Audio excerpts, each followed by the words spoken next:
Pais alunos, vamos para a nossa aula número 6, História de Israel. E hoje nós vamos sair da caminhada no deserto e chegar a um momento crucial da história de Israel, que é a preparação de Israel para se tornar uma nação. É a conquista da Terra Prometida. Eu falo de preparação porque no primeiro momento, depois de sair de Cades Barneia, lembra onde nós estávamos? Saímos de Cades Barneia, caminhamos aí, depois 38 anos no deserto, o povo chega a uma região das Campinas de Moabe. E nas Campinas de Moabe, já perto do Jordão, começa essa conquista já nos dias de Moisés. São conquistadas, e isso vai ser muito mencionado no livro de Josué, as terras dos reis Seom e Og, a região de Moabe, acima da região de Moabe, a região de Bazã, toda essa região a leste do Jordão, ela começa a ser conquistada pelo povo de Israel. E nesse momento em que o povo conquista essa região, três tribos na verdade buscam Moisés para dizer: Moisés, é o seguinte, eu sei que a Terra Prometida está lá do outro lado, mas nós queríamos pedir para você para ficarmos aqui desse lado do Jordão. A tribo de Ruben, a tribo de Gad e a tribo de Manassés, metade da tribo de Manassés, pedem para se estabelecerem na região leste do Jordão. É importante que você tenha isso em mente, porque a conquista da Terra Prometida, ela começa do lado leste do Jordão. Ela começa antes do livro de Josué. Por isso que eu falo sobre a preparação para ser uma nação. Por quê? Porque, usando um contexto moderno da teologia geral do Estado, teoria geral do Estado, não teologia, um conceito moderno da teoria geral do Estado que se aplica em toda a história, uma nação para existir, ela precisa de pelo menos três coisas: povo, governo e território. A nação de Israel já tinha povo, cresceu no Egito, já tinha um governo, nasce no Sinai, toda a legislação de Israel, e lhe faltava agora o território para ser nação. E eles começam esse processo de conquista, tanto que nessa região de Moabe, e aí vocês devem ter visto isso no panorama do Antigo Testamento com a professora Núbia, vocês devem ter visto essa matéria. Deuteronômio é Moisés chamando aquela geração 38 anos depois e dando para eles uma perspectiva da lei, uma ressignificação da lei. Daí a palavra Deuteronômio, do hebraico Devarim, que significa outra lei, ou dizer a lei outra vez. Ou seja, o povo estava se preparando para se tornar uma nação, para entrar no território, e Moisés vai recordar aquela nação acerca daquilo que Deus havia falado no Sinai aos pais, né? Porque aquela geração do Sinai, ela morreu toda no deserto. Essa geração que chega na Terra Prometida eram aqueles que 38 anos antes possuíam menos de 20 anos de idade. Por isso Moisés escreve o Deuteronômio.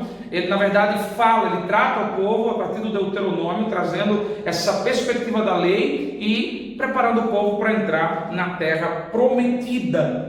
Era uma nova nação, ou melhor, um novo grupo de pessoas se preparando para um novo momento. Daí Números 26, de 63 a 65, vai nos dizer o seguinte: são estes os que foram contados por Moisés e o sacerdote Eleazar, que contaram os filhos de Israel nas Campinas de Moabe, junto do Jordão, na altura de Jericó. Entre estes, porém, não havia nenhum dos que foram contados por Moisés e pelo sacerdote Arão, quando levantaram o censo dos filhos de Israel no deserto do Sinai, porque o Senhor tinha dito a respeito deles que certamente morreriam no deserto, e nenhum deles ficou a não ser Caleb, filho de Jefoné, e Josué, filho de Nun. Veja que aquela ira que Deus manifestou lá em Números capítulo 14, nós falamos dela na aula passada, porque o povo duvidou da promessa de conquistar a Terra Prometida, ela se cumpre, literalmente. Deus permite que toda uma geração morra no deserto. Não é Deus que literalmente mata, Deus permite que ela morra no deserto, porque 38 anos andando no deserto, uma geração realmente vai passar. Fora isso, muitos eventos aconteceram aí ao longo desses anos caminhando no deserto. Muitos eventos aconteceram que foram motivos de morte para muita gente, né? Inclusive nas Campinas de Moabe, por causa do tropeço daquela geração em Moabe, o chão se abre naquele dia, se a memória não me falha, são 23 mil que morrem. Então, a geração está renovada e está de frente para a Terra Prometida. Só lembrando o mapinha, tá? Eles saíram de Gósen, aqui em Piairota eles passam o mar, eles margeiam o Mar Vermelho, passando por Mara, Águas Amargas, Elina, Cidade das Fontes, Depois eles entram no deserto do Sinai. Aqui eles recebem a lei de Deus, a manifestação de Deus. Êxodo 18, 19, 20, ou seja, boa parte do Êxodo eles estão nesse lugar. Eles viajam para Cades Barneia. Daqui os espias são enviados a olhar a terra. Estou recapitulando para poder seguir. Eles voltam, 10 deles, dizendo: nunca conquistaremos. Deus se ira, manda eles darem a volta e caminharem até a região de Moabe, que era onde eles estavam situados agora. Aqui, justamente onde nós estamos na história. Vejam que eles fazem literalmente um círculo, e esse círculo, essa caminhada em círculo aqui, ela leva 38 anos, literais 38 anos. E nesse período da jornada, a nação ela é totalmente renovada. Inclusive o próprio Moisés vai morrer nesse lugar. O Monte Nebo que está aqui é o lugar onde ele vai subir, vai ver a terra e Deus vai recolher Moisés dizendo: está vendo essa terra? Você não vai entrar nela, porque no episódio da rocha você deixou de santificar o meu nome. A nação foi totalmente renovada o povo foi totalmente renovado para esse momento em que eles se tornariam nação. Eles estavam diante de Canaã. Que está Canaã, Jericó, Jerusalém, Gilgal, toda a estrutura de Canaã está aqui diante deles. O Rio Jordão vai estar aqui no meio, nós vamos ver esse mapinha mais detalhadamente aí no PDF que você tem. O que era Canaã naqueles dias? Nós vimos lá atrás Canaã nos dias de Abraão. O que era Canaã? Suas características, sua cultura, muita coisa se manteve a mesma desde os dias de Abraão até esse momento. E eu estou falando aí, irmãos, de mais ou menos 800 anos aproximadamente. Estou falando de mais de meio século, quase um século depois, eu tenho Canaã basicamente na mesma postura. Um governo fracionado. Às vezes nós temos que ter esse cuidado, porque às vezes quando falamos da conquista de Canaã, na nossa cabeça Canaã é Jericó, na nossa cabeça conquistou Jericó, conquistou Canaã, e não é. Nós vamos ver que o processo foi longo. Canaã era formado por várias cidades e estados, ou seja, cada cidade era como se fosse uma nação, como se fosse um país. E nesse contexto de formação de cidade e estado, o que vai acontecer? O Israel tem que conquistar uma por uma, porque o governo era fracionado, mas eles se juntavam, se uniam para defender os seus territórios. Josué capítulo 10, se você assistiu a escola dominical domingo passado, eu ministrei sobre isso. No domingo que vem, acredito que o professor Ede vai estar ministrando sobre essa união dos reis de Canaã para resistir ao avanço de Israel. Por quê? O governo era fracionado, eles geralmente estavam em guerra contra si mesmo, mas quando vinha um povo estrangeiro, como foi o Egito, como foi Israel, eles se uniam para resistir a este povo. E ainda era um povo politeísta na sua religião, adorava vários deuses. Baal, que era uma figura que já existia, a Sera também já existia, o deus El, que também era adorado nesse período em Canaã. Tudo isso era o contexto da Canaã que os israelitas encontraram depois do êxodo, depois da caminhada no deserto. E aí, dentro desse contexto, Deus estabelece uma estratégia de conquista.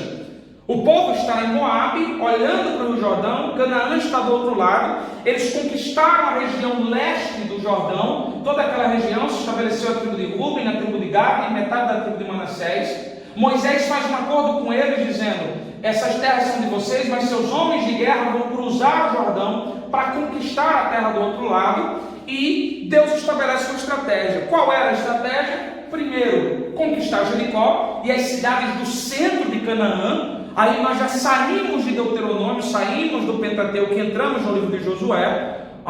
Deus os conduz de Cades Barneia, lembra o ciclo que eles deram? Saíram de Cades Barneia, fizeram uma volta, depois caminharam e vieram para o centro de Canaã. Era o lugar mais difícil.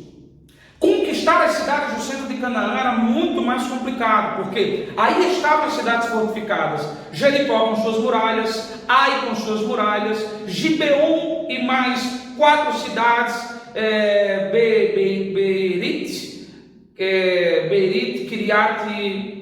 Kiriat Jarim e outra cidade que estava ainda debaixo do comando de Gibeon, também cidades colocadas em colinas amuralhadas, verdadeiras fortalezas. Jerusalém, uma fortaleza dos jebuseus, muito forte nesse período. uma cidade muito forte, fortificada, quase que impenetrável. Então, no centro de Canaã, no meio do território de Canaã, estavam as mais poderosas cidades a serem conquistadas. Veja bem, há 38 anos antes, os espias tremeram e se derreteram quando viram as estruturas de Canaã.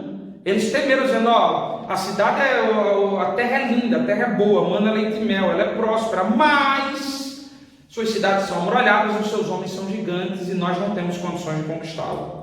Então veja que as coisas não mudaram. As cidades continuavam fortes, fortalecidas e preparadas para a guerra, habituadas à guerra. E Deus os conduz primeiro à conquista do centro. Eles conquistam Jericó, depois de Jericó conquistam a cidade de Ai, depois da cidade de Ai eles fazem um pacto com os gibeonitas. Os gibeonitas enganam Josué, fazem um pacto com os gibeonitas e eles conquistam 4 importantes cidades ali da região central. Depois disso, os reis do sul vêm contra eles, e aí no capítulo 10 de Josué começa uma campanha no sul de Canaã e eles vão conquistando até chegar na região de Gaza, e depois eles sobem do centro para o norte, conquistando até a região de Assur. Eles vão se espalhando dentro do território de Canaã. Só para você ver o mapa e entender, aqui está Jericó, a primeira conquista, aqui está o Rio Jordão, isso aqui é uma cordilheira de montanhas. Lembra das aulas de geografia bíblica?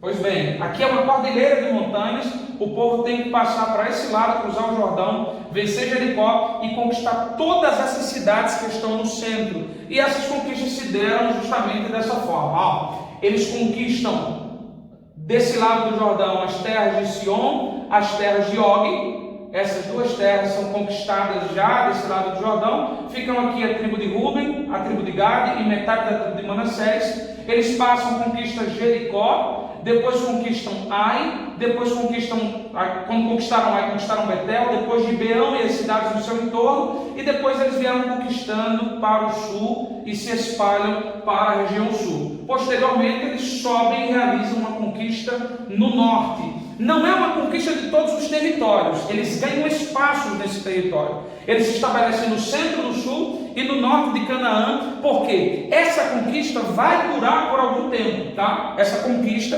ela vai durar por algum tempo. E nós temos, obviamente, nesse processo, territórios que não foram conquistados por Josué. Josué capítulo 13, versículo 1, a Bíblia vai dizer que Josué era velho. Deus fala com ele: Josué, você já está idoso, e você já não tem mais condições de fazer esse processo, essa campanha bélica com a nação de Israel. Faça o seguinte: divida a terra, divida o território para cada tribo, o que é que vai corresponder a cada tribo. É importante na história de Israel essa divisão.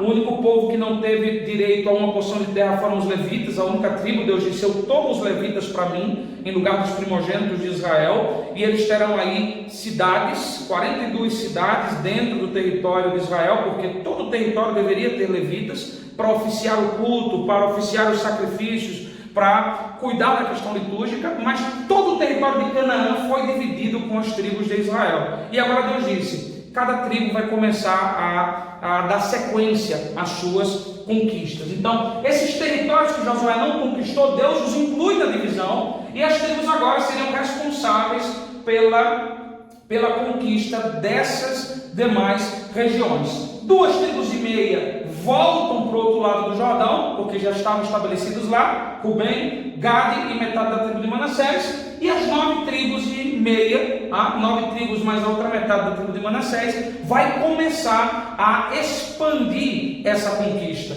Eu te dou o exemplo de Caleb.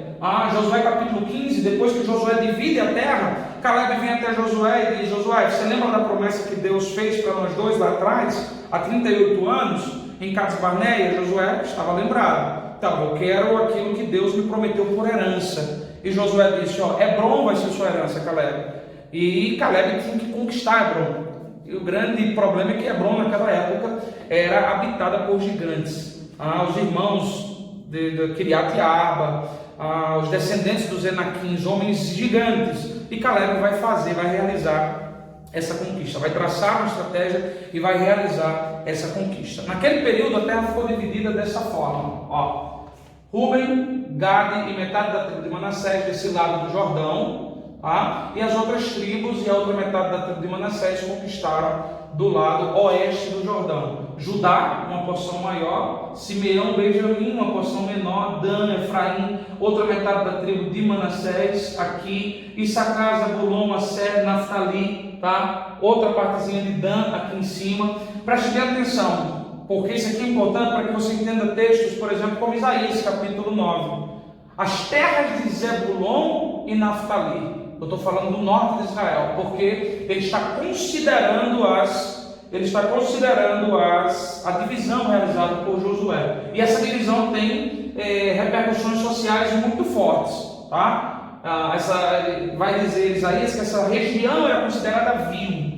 No Novo Testamento, essa região vai dar origem a Galileia, a cidade de Nazaré. Ou seja, quando nós vamos buscar entender por que se dizia que pode ver alguma coisa boa de Nazaré, a Galileia era uma região pobre não em termos de finanças, era uma região que se produzia muito dinheiro, mas pobre em relação à religiosidade da região de Judá, de Jerusalém, era uma região mais desprezada. Tudo isso acontece nesse período. Essa região ela é entregue a essas tribos, eles se estabelecem aqui e eles ficam basicamente isolados de algumas outras tribos que vão ser importantes ao longo da história. Existe um outro fator que nós vamos ver depois, mas os fatores que vão explicar a geografia no Novo Testamento, eles começam a ser definidos aqui, nessa divisão das tribos. Então, só para você ter uma ideia, olha o que era Israel no período da conquista. Eles vinham daqui do deserto, das fronteiras com o Egito, e subiam até próximos às fronteiras com a Mesopotâmia, de um lado e do outro. Vamos fazer uma comparação? Olha o que é Israel hoje. Israel é essa faixa amarela aqui, ó. Isso é Israel. Desse lado nós temos Jordânia, Síria, Egito, mas Israel ele se resumiu literalmente a essa faixa amarela. Ele era isso, ou seja, englobava tudo e passou a ser simplesmente essa faixa amarela. Houve uma perda de território do outro lado do Rio Jordão. Hoje é a Jordânia, e não existe mais nada de Israel desse lado. Só para que vocês tenham uma ideia, entendam aí até porque algumas guerras por territórios existem nos dias de hoje, tá? Nesse processo de conquista, esse processo que levou alguns anos e muitas batalhas, eu acredito que mais de 20 batalhas são elencadas aí dentro do livro de Josué. A partir do capítulo 13, as tribos começam as suas próprias batalhas para conquistar. Deus vai destacar a tribo de Judá. Fenômeno importante, por quê? Por duas razões. Primeiro, porque em Gênesis 49, antes de Jacó morrer, ele vai abençoar Judá dizendo: Judá, você será como filhote de leão. Gênesis 49, 10.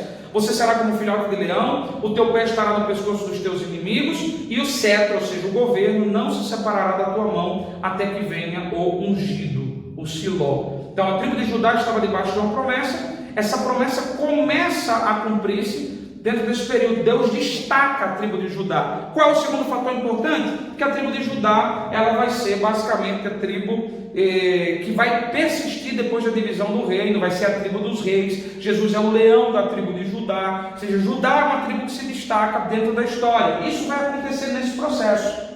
Eu preciso entender também, vocês viram no panorama do Antigo Testamento, que esse período de Josué capítulo 13, capítulo 15, ele está englobando Juízes capítulo 1. Então preciso puxar Juízes capítulo 1 e lê-lo pertinho aí de Josué capítulo 13, 14, 15, porque é nesse período que Deus vai dizer: Judá será a tribo que iniciará suas batalhas de conquista do seu território. E aí Judá vai começar a conquistar os seus territórios. Depois disso, outro fator importante nessa conquista que nós precisamos entender também: a conquista de Jerusalém. Jerusalém foi conquistada, no versículo 8, e foi queimada, mas não foi ocupada. Ela foi simplesmente desprezada.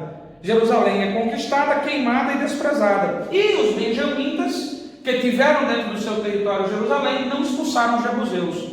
Então, esse é um fator importante. Na história de Israel, você não pode falar de Jerusalém antes do reinado de Davi. E é muito comum vocês falarem: Samuel era sacerdote em Jerusalém, o Eli estava lá em Jerusalém. Não. Saul também não reinou em Jerusalém, nem Jerusalém era parte do seu governo. Tá? Por quê? Porque justo nesse período eles conquistam Jerusalém, eles queimam Jerusalém, mas eles não ocupam Jerusalém. E não somente não ocupam Jerusalém, como a Bíblia vai dizer que nesse processo de conquista, nesses anos de conquista, Israel não expulsou todos os povos cananeus da terra. Quando Deus entrega a conquista a cada tribo, as tribos foram aí se acomodando. A maioria delas conquistavam 1, 2, 3 territórios, depois dizia: esse aqui não me interessa, vocês vão ficar aí, vão ser meus vassalos, vão pagar impostos para mim, e maravilha. Eles acabaram não expulsando, eles se excederam nesse processo. Claro que Deus havia determinado que haveria possibilidades específicas em que eles poderiam estabelecer a paz, mas eles exageram na dose. Eles mantêm no meio do núcleo de Israel muitos povos cananeus. E o que vai acontecer? Já no fim do livro de Josué, você vai ver nos capítulos 23 e 24 a preocupação de Josué com o povo. Por quê? Aquela geração passaria. Você lembra a palavra de Josué, capítulo 24, versículo 15, quando ele diz: escolham, pois, agora a quem vocês irão servir, se aos deuses além do Jordão, ou se ao nosso Deus. Mas nós, ou seja, eu e a minha casa, serviremos ao Senhor. Esse texto, apesar de ser interpretado muito positivamente, eu o interpreto com algum receio, porque como líder, Josué deveria fazer valer a lei de Deus e dizer: a adoração será exclusivamente a Deus. Capítulo 23 de Josué diz que Deus deu paz de todos os inimigos. Então, era o momento de Josué chegar e dizer: nós seremos aquilo que Deus nos chamou para ser. Êxodo 18, nação santa, sacerdócio real, povo adquirido, sejam os representantes da vontade de Deus na terra. E aí vem Josué com essa história frouxa de dizer: escolham a quem vocês devem servir. Como assim escolham? Vocês não têm escolha. A escolha de vocês é servir a Deus. E se a lei de Deus se estabelecesse, através da sua liderança, de uma liderança centralizada, a história ao longo dos anos teria sido outra. Mas Josué adota essa postura, ele pega a pedra, ele põe a pedra por testemunho. Tudo isso acontece, mas o que é que vai vir depois? Quando Josué morre, depois que as conquistas estão estabilizadas, o povo está assentado na terra, Israel existe como nação, tá? Isso foi um processo de anos, alguns estimam mais de 30 anos. Se você analisar a história, ele vai durar muito mais de 300 anos, porque nos dias de Davi você ainda tinha povos não conquistados dentro do território de Canaã. Então o processo de conquista ele levou aí mais de 3 séculos, se você pegar o pé da letra. Mas esse processo de assentamento do povo Canaã, ele vai durar mais de 30 anos. E nesse processo, ao fim desse processo, uma geração vai morrer outra vez. A geração de Josué vai passar. O povo está assentado, está tudo tranquilo. Josué 23:1, Deus deu paz em relação aos inimigos, já não havia inimigo que pudesse fazer mal para Israel. E o que é que vai acontecer? A Bíblia diz em Juízes 2, de 10 a 12. Toda aquela geração também morreu e foi reunida a seus pais.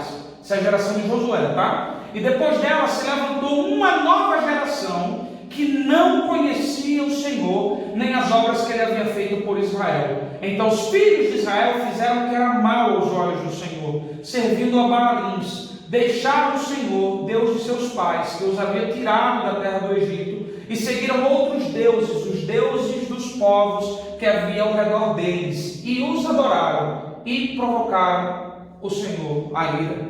Olha que situação complicada.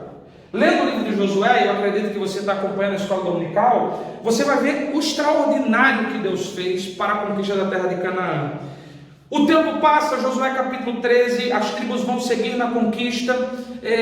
Final do livro de Josué capítulo 23, Israel estava em paz, ele já não tinha mais guerras que lutar. Mas essa paz foi feita com base na tolerância, na permissão de que muitos povos cananeus ficassem ali. Josué no capítulo 24 vem com essa história de escolha a quem vocês querem servir, eu e a minha casa serviremos ao Senhor. O que acontece? Quando a geração de Josué, a liderança de Josué morre, Israel já não tem mais um líder, e uma geração se levanta sem conhecer o Senhor, e essa geração foi catastrófica.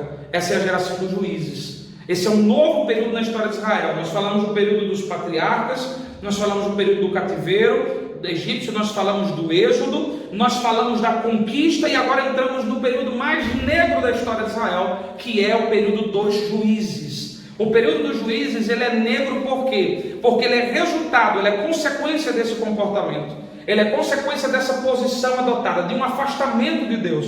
E esse afastamento de Deus, esse desconhecimento de Deus, leva o povo a fazer o que é mal, leva o povo ao pecado da idolatria, e leva o povo a ser influenciado por quem? Pelas nações que eles permitiram que estivessem ao redor deles. pelos povos cananeus que eles não expulsaram. Juízes capítulo 1, de 26 a 28 até o 36, está lá uma relação de povos. Tal tribo conquistou tal território, mas permitiu que o povo ficasse ali. A tribo de Efraim conquistou tal território, mas permitiu que os povos cananeus ficassem ali. A tribo, e assim foi. Esses povos agora influenciaram negativamente a nação de Israel. Por quê? Porque eles não conheciam o Senhor. E aí nós temos o período dos juízes. E o período dos juízes, que vai durar por mais de 300 anos, ele vai ser dividido como o período de pós-morte de Josué. Ele é o período de pós-morte, não é pós-norte, é pós-morte, tá? O pós-morte de Josué, começa aí o período dos juízes. Depois dessa morte de Josué, vem um período de grande apostasia, opressão, ou seja, povos que vêm e oprimem a nação de Israel. Deixa eu fazer uma correçãozinha aqui, já no slide, porque esse slide estava em espanhol e eu só corrigi para o português. Apostasia, opressão e libertação.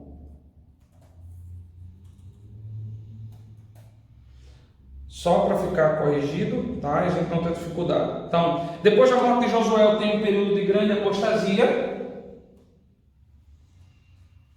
um período de grande opressão, porque os inimigos agora que ficaram ali no meio deles ganham força e começam a oprimi-los territorialmente, e um período de grande libertação. Escrevi errado, libertação. Um período de grande libertação, porque Deus usa misericórdia, tá? Então, essa é a característica dos juízes. Um período de apostasia, opressão pelos inimigos, libertação da parte de Deus, e um período de anarquia religiosa, moral e social. Quando você lê Juízes, você tem que ler pensando nisso. A geração de Josué morreu. Aquela geração morreu sem transmitir valores profundos à geração posterior. Ainda que o livro de Josué foi escrito com o propósito de ser um documento, um memorial para quem viesse depois, mas não foi suficiente, tá? O que acontece? Mais de 300 anos em que o povo vai girar em torno de uma apostasia, de cativeiros e de libertação pela misericórdia de Deus, e esses 300 anos, ou mais de 300 anos, vai ser um período em que religiosa, moral e socialmente o povo está totalmente corrompido. Um texto que vai aparecer por mais uma vez em Juízes é Juízes 21, 25. Essa expressão: naqueles dias não havia rei em Israel, cada um fazia o que achava mais certo.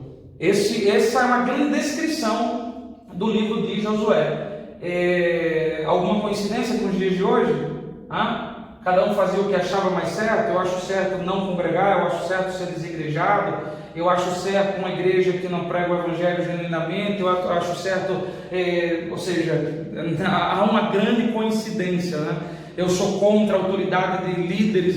Isso era a situação do período dos juízes, a história se repetindo, tá? E quais são as consequências? Aquilo que eu falei para vocês no final da conquista da terra, capítulo 23 e 24 de Josué, o período de paz, a nação se espalhou, as tribos se espalharam, faltou uma liderança unificada, cada tribo se individualizou, se fechou em si mesmo, e os povos cananeus, os povos camíticos que ficaram no meio deles, geraram essa influência. Então veja, o que é que explica a apostasia do livro dos Juízes? Eu tenho alguns indicadores já nos dias de Josué. Um dos principais fatores, falta de uma liderança, falta de uma sucessão na presidência da nação de Israel. O partido de Josué simplesmente entendeu que cada tribo se estabeleceria e teria sua liderança, ou de alguma forma não se preocupou com isso, e a nação ela ficou acéfala, ela perdeu a cabeça pensante, ela perdeu o seu líder. Cada tribo começou a fazer como queria, e cada um dentro da tribo fazer conforme lhe parecia bem. E aí resultou nisso, um período de mais de 300 anos, um período que nós não temos como identificar muito detalhadamente a cronologia, porque nós temos possivelmente eventos acontecendo simultaneamente, um período de instabilidade espiritual, política e econômica. Você vai ver sempre a Bíblia dizendo que o povo fez o que era mal aos olhos do Senhor, e Deus os entregou na mão dos midianitas para os oprimir, e o povo chorou, e Deus levantou um libertador, e eles foram libertos. E depois de alguns anos, fez o que era mal aos olhos do Senhor. Essa história vai se repetir dentro do período dos juízes, levando a crises espirituais, políticas e econômicas principalmente. Basta lembrar de Gideão, que estava malhando trigo no lagar. Lagar, lugar de pisar uvas, azeitonas, e ele estava ali no lagar porque o trigo deveria ser malhado na eira, mas o lagar era um lugar mais escondido, então ele estava malhando o trigo no lagar, porque havia problemas econômicos, havia fome, tá? Um período de cativeiro e opressão, como juízo de Deus. O povo fazia mal o que era aos olhos do Senhor, Deus os entregava na mão dos seus inimigos, o povo chorava, se arrependia, Deus levantava um libertador, que eram os juízes. Aí temos vários juízes: Otniel, Débora, Gideão, Sansão, Jefté, vários juízes que se levantaram com essa proposta libertadora, tá? E Deus vai exercer a misericórdia nessa libertação. Essa é a característica do período dos juízes. Politicamente, não há uma centralização de governo de Israel. Volto a dizer, cada tribo fazia conforme ele entendia. Havia problemas de continuidade. Sempre que se levantava um líder, esse líder não se preocupava em fazer o seu sucessor. Aí o exemplo de Gideão. Juízes capítulo 9 vai dizer que Gideão, depois que venceu os midianitas, ele se recusa a liderar o povo. Mas bem, depois da vitória contra os midianitas, ele faz uma roupa de ouro, um éfode, uma roupa sacerdotal de ouro, e o povo comete a idolatria, se dobra outra vez a idolatria. Depois, no capítulo 9, a Bíblia vai dizer que um filho bastardo de Gideão mata os outros 72 filhos que Gideão tinha para assumir o poder. E aí nós estamos nesse período de Jorão, porque a sucessão política não acontecia. Se você perguntar quem sucedeu Jefté, foi um grande juiz, libertou Israel, mas quem sucedeu? Nós não temos. Quem sucedeu Débora, que foi a grande juíza de Israel? Nós também não temos. Então havia um problema de sucessão muito grande na liderança das tribos e não havia uma liderança centralizada. Não existia uma capital política. Nós tínhamos uma cidadezinha chamada Siló, que era uma capital religiosa, onde o tabernáculo estava. É interessante, o tabernáculo que caminhou durante todo o êxodo com eles, o tabernáculo que foi o cenário da manifestação da glória de Deus, ele basicamente não é sequer mencionado nesse período, porque dentro dessa instabilidade religiosa que eles estão vivendo, eles vão se entregar à idolatria. Então o tabernáculo ele vai ficar aqui na cidade de Siló, aqui eu tenho a região sul, eu ainda tenho mais aqui para o norte, e basicamente ele vai ficar esquecido.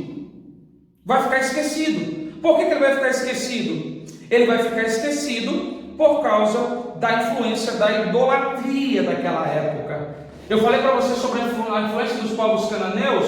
Eu tenho agora um processo de baalização da nação de Israel. Baal começa a ganhar força. O povo de Israel começa a adorar a Baal em muitos lugares, inclusive por meio de casamentos mistos. Eu tenho uma crise tão grande que eu chego a ter, no livro do Êxodo, levitas que abandonaram as suas posições para sair em busca de um lugar para servir. E muitos levitas que só sabiam oficiar cultos e cerimônias religiosas, muitos levitas se entregaram inclusive à idolatria, como é o exemplo do levita da casa de Mica, aí no capítulo 17, eu creio, do livro de Juízes. Um levita que saiu de Belém, chegou na casa de um idólatra que tinha um Deus próprio, e o idólatra vai dizer: você é um oficial de culto? Então maravilha, eu vou te pagar para que você seja o meu sacerdote. E esse levita que saiu de Belém, por quê? Porque o povo já não cultuava mais, se não cultuava não dizimava, se não dizimava a obra e os oficiais da obra passavam fome, já que os levitas viviam desse processo. Os levitas agora perdem a sua posição, eles têm que viajar, eles estão perdidos literalmente. E alguns, como o sacerdote da casa de Mica, vai se dedicar à idolatria. Mais na frente vem os homens da tribo de Dan, em busca de quê? De um levita. Belém tinha um levita, o levita abandonou porque ninguém o sustentava. Dan não tinha levita, e os homens da tribo de Dan vêm em busca de um levita, e vão inclusive sequestrar esse daí, vão fazer quase que um conflito, uma guerra, e vão sequestrar esse levita. Essa é a característica do período dos juízes. Se perde a estrutura de culto, se perde a estrutura de adoração, é uma perda literalmente total. Isso tem um reflexo moral muito forte. Você vai ver a história no capítulo 18 de Juízes de um levita que se casa com uma mulher, tira essa mulher da prostituição, depois essa mulher vai embora, ele vai buscar essa mulher, na viagem de volta ele para numa hospedaria, ele para numa cidade, possivelmente, ou com certeza, cananeia. Os homens da cidade tocam a porta porque querem entrar e estuprar a todos que estão ali dentro. O que é que o levita faz? Ele tira sua mulher e entrega na mão deles. E a Bíblia vai dizer que aquela mulher ela foi estuprada durante toda uma noite.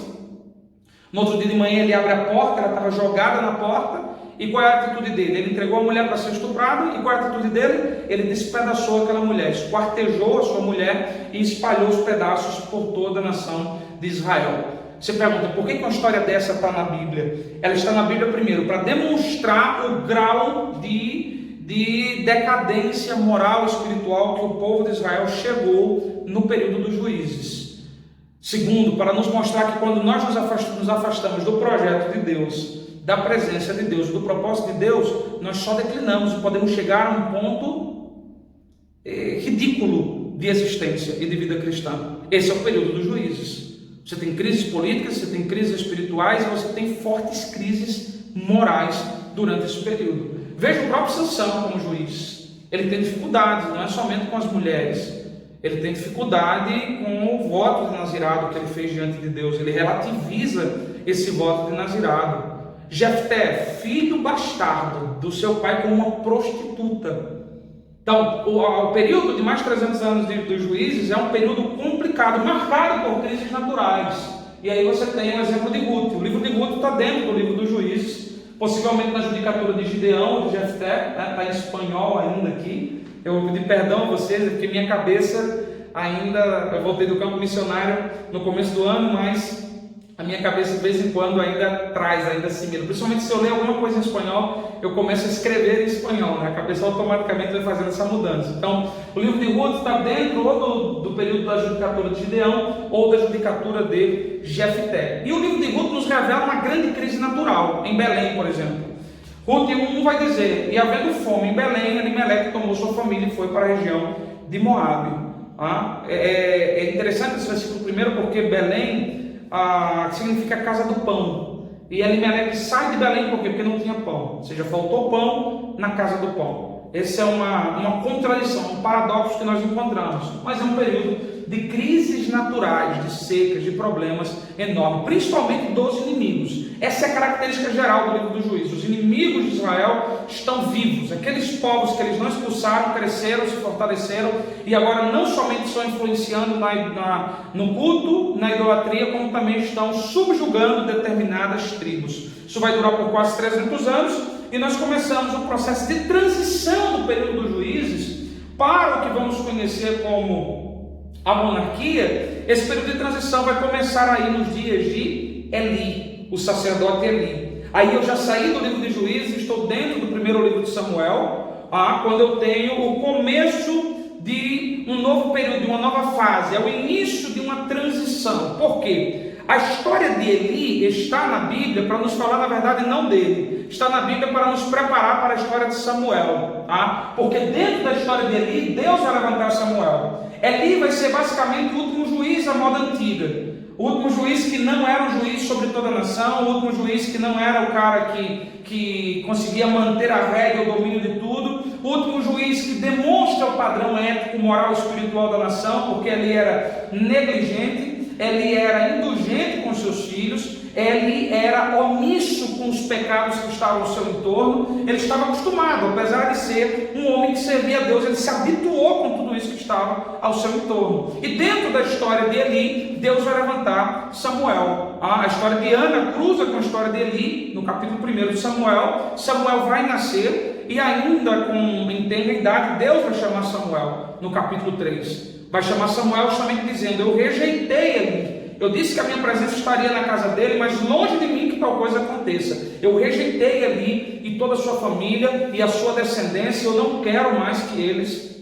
permaneçam como juízes e sacerdotes em Israel. Por isso eu estou levantando você, Samuel. E a partir de você, eu farei coisas que vão estremecer, estrondar, tinir nos ouvidos daqueles que escutarem o que eu vou realizar. Aí nós temos um marco divisor, nós temos Samuel como um juiz de transição, porque em Samuel conceitos mudam. Eu tenho em uma mesma pessoa, o sacerdote, um juiz e um profeta. Não era comum, veja bem, até o livro de Samuel, até esse momento, nós basicamente não escutamos falar de profetas. Não escutamos.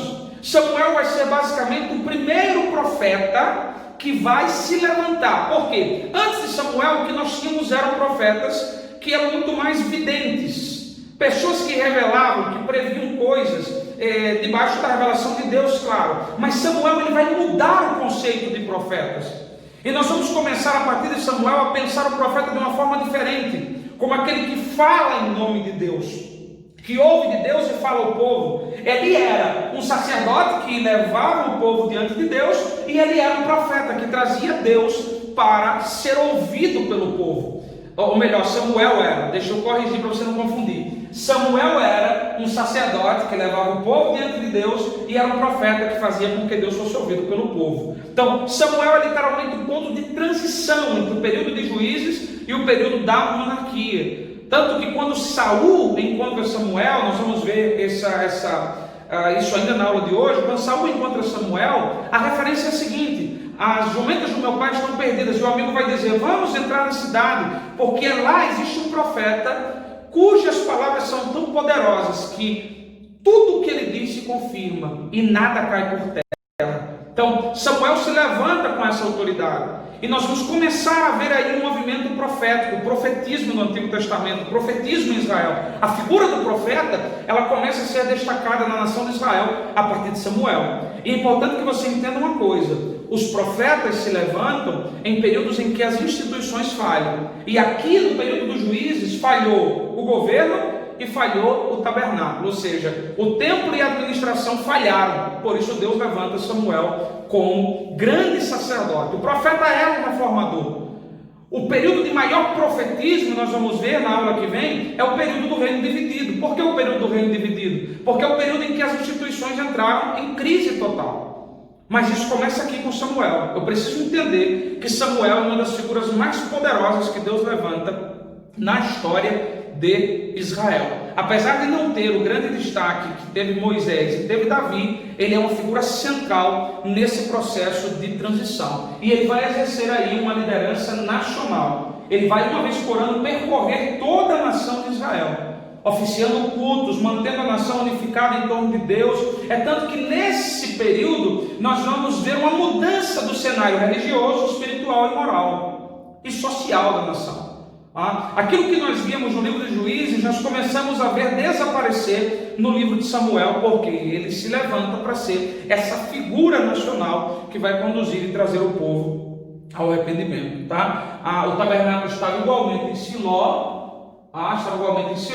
mas ele percorria todo o território da nação de Israel, pregando, anunciando e trazendo e liderando o povo. Essa é a cidade de Ramá, onde ele nasceu, na verdade, Samuel. Ana subia de Ramá a Siló todos os anos com Eucana para as festas, para prestar culto, para fazer sacrifício. Essa é a cidade de Ramá, essa é a cidade de Siló. Então, Samuel durante muitos anos foi essa figura forte que levou o povo. Aí no capítulo 4 do primeiro livro de Samuel, até basicamente o capítulo 8, nós temos 4 capítulos que vão registrar essa postura de Samuel em relação ao povo e a sua liderança. Todo esse período é um período de transição. Por que transição? Porque um problema surge: Samuel envelheceu. E qual era o grande problema do livro dos Juízes? Na parte política, sucessão de liderança. Não foi diferente. Samuel não foi um líder perfeito. Por quê? A Bíblia vai dizer em 1 Samuel 8, de 1 a 3, o seguinte: quando Samuel ficou velho, constituiu seus filhos por juízes sobre Israel. Ele faz até uma transição.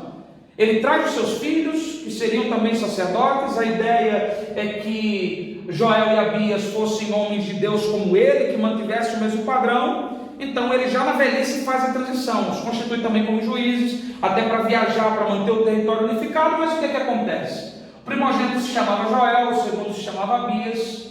Eles foram juízes em Berseba, porém os filhos de Samuel não andaram pelos caminhos dele. Ao contrário, inclinaram-se à avareza, aceitaram o suborno e perverteram o direito. Estamos falando de uma transição, e dentro dessa perspectiva de transição, a cultura antes de Samuel ainda estava de pé.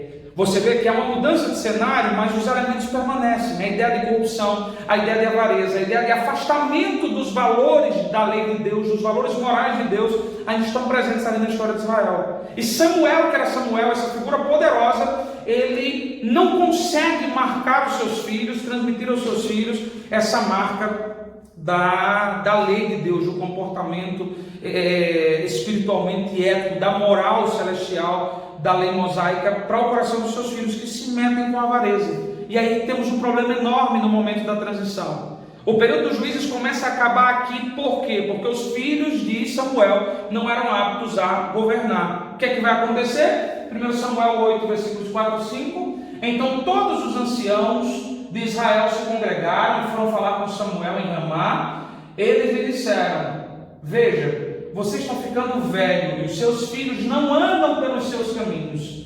Por isso queremos agora que você nos constitua um rei para que nos governe como acontece em todas as nações. Aqui nós temos o embrião da monarquia. Esse processo, esse período de transição, literalmente. Por que acontece esse período de transição? Porque os filhos de Samuel não andaram pelos caminhos de Samuel. Os filhos de Samuel fracassaram nesse aspecto. E o fracasso dos filhos de Samuel, o fracasso moral dos filhos de Samuel, levou o povo a rejeitá-los e dizer: queremos um rei agora, vamos estabelecer uma monarquia, vamos fazer com que o nosso regime de governo mude. Muita gente diz que Deus reagiu a isso, mas eu preciso dizer para vocês que biblicamente isso estava previsto por Deus, porque na lei, lá em Deuteronômio, Deus já havia falado: quando vocês tiverem um rei, e aí ele vai fazer todo um mandamento a esse rei tem que ser de Israel, esse rei não pode juntar cavalos, esse rei não pode ter muitas mulheres, esse rei tem que escrever a lei e todos os dias ler essa lei está diante dele. Então a monarquia é um processo que Deus já havia previsto. Por quê? Deus não se surpreende com nada, ele conhece o futuro. A forma como a monarquia chega é que é traumática. Se rejeita os juízes que estão no seu tempo, Joel e Abias, porque eram corruptos, e se busca Samuel dizendo: você ainda é a nossa figura política mais forte, então vamos trabalhar para que se estabeleça uma monarquia. E isso vai acontecer. E aí eu saio do período dos juízes, literalmente, e entro no período da monarquia, e um período que nós vamos chamar período do Reino Unido. Período do Reino Unido porque durante esses 3 governos, Saul, Davi e Salomão, a nação estava unida como um só povo, território, todas as tribos governadas por um só líder, e depois, conforme nós vamos ver na aula que vem, essa nação vai se dividir ao meio, entre tribo do norte e tribo do sul. Então, por isso nós vamos chamar esse período de período do Reino Unido. Por quê? Porque Deus ouve, Samuel se chateia, vai falar com Deus, Deus diz: Samuel, tranquilo, eles não te rejeitaram, eles me rejeitaram a mim, e eu vou dar para eles um rei. E Deus escolhe Saul, primeiro rei de Israel, um homem da tribo de Benjamim. Eu faço questão de destacar isso aqui para vocês. Saul foi uma escolha de Deus. É muito comum vocês ouvirem pessoas pregarem, ensinar, dizendo que Saul foi uma escolha do povo. Não, Saul foi uma escolha de Deus. Já vi gente dizer: vocês querem um rei? Então eu vou dar para vocês um apacentador de jumentas. Tá, e o que era Davi? Um pastor de ovelhas. Um pastor de ovelhas. Estava no mesmo patamar em termos de profissão que Saul. Até porque jumenta naquela, eu diria até que Saul estava melhor do que Davi, porque a depender das jumentas, jumenta era montaria de reis. Então, tire da cabeça que Saul foi uma escolha humana, uma escolha de homem. Saul foi uma escolha de Deus. A monarquia estava prevista por Deus. Deus estabelece Saul como rei e ele vai assumir a liderança no momento crítico. Ele não queria, ele resiste àquela ideia. Deus extravia as jumentas de Saul. Saul sai procurando essas jumentas. Saul encontra Samuel. Deus disse: esse é o homem que eu escolhi. Samuel conversa com Saul, unge Saul como rei. Depois disso, pode voltar para casa porque suas jumentas foram achadas. Saul resiste à ideia de assumir. Ele vai se esconder, inclusive, atrás das bagagens. Mas a Bíblia diz que do ombro para cima ninguém alcançava ele. Ele era o homem mais alto que havia em Israel. O mais alto de Israel batia no ombro dele. Era uma figura bonita, alta, mas que não queria ser rei. Até o momento em que ele vai chegando no seu território e ele descobre que os amonitas, um povo que Israel havia deixado, eu estou falando aqui de mais de 400 anos depois da conquista de Canaã, e ainda tem povo cananeu no meio de Israel. Os amonitas chegam para os da tribo de Benjamim, da tribo de Saul, e vai dizer o seguinte: nós queremos e vamos tomar o seu território. Então lhes damos 2 opções. Primeira opção: vocês de bom grado nos aceitam como seus governantes e nós só arrancaremos o olho direito de todos os homens de vocês. Essa é a primeira opção e a melhor delas. A segunda opção: nós vamos chegar aqui e vamos matar todo mundo. Ou seja, ou vocês morrem, ou vocês aceitam nos servir, mas a condição para que vocês nos sirvam é que cada homem, cada um do sexo masculino, tenha o seu olho direito arrancado. Quando Saul chega e toma ciência disso, a Bíblia diz que ele se indigna e o Espírito do Senhor se apodera dele, e aí ele vai vencer os amonitas na sua primeira batalha em liderança, tá? Então, Saul assume no momento crítico, ele se destaca nesse momento crítico, e ele vai se destacar, eu repito, ele é uma escolha de Deus, vai se destacar porque Deus estava com ele. 1 Samuel capítulo 10, versículo 6, quando Samuel conversa com Saul, ele vai dizer, você vai sair pelo caminho, você vai encontrar um rancho de profetas que estão ali reunidos, e o Espírito do Senhor virá sobre ti, e você será transformado num novo homem, e você vai profetizar com os profetas que estão ali. Então não posso dizer que Saul não é uma escolha de Deus. Tanto é uma escolha de Deus que no evento dos amonitas, o Espírito de Deus se apodera dele, ele vence os amonitas. E depois de vencer os amonitas, o que nós vamos ver dentro do reinado de Saul é um rei que começa em uma ascensão muito forte. Ele derrota os filisteus na batalha de Miquimais, ele derrota os amalequitas e ele leva Israel a ser internacionalmente conhecido. Veja que ele vence as suas batalhas. Saul vai vencer as suas batalhas literalmente. Ele vai vencer as suas guerras. E por que ele vai conseguir vencer as suas guerras? Ele vai conseguir vencer as suas guerras porque Deus estava com ele. O começo da história de Saul, o projeto, a proposta da história de Saul era bom. Tanto que quando Deus rejeita Saul, ele vai dizer, já estou buscando um homem. Não é que Deus está buscando porque ele não sabia quem era, mas pedagogicamente ele está dizendo, seria você, mas agora eu estou te rejeitando e já estou buscando outro. Haverá uma mudança no eixo da história de Israel.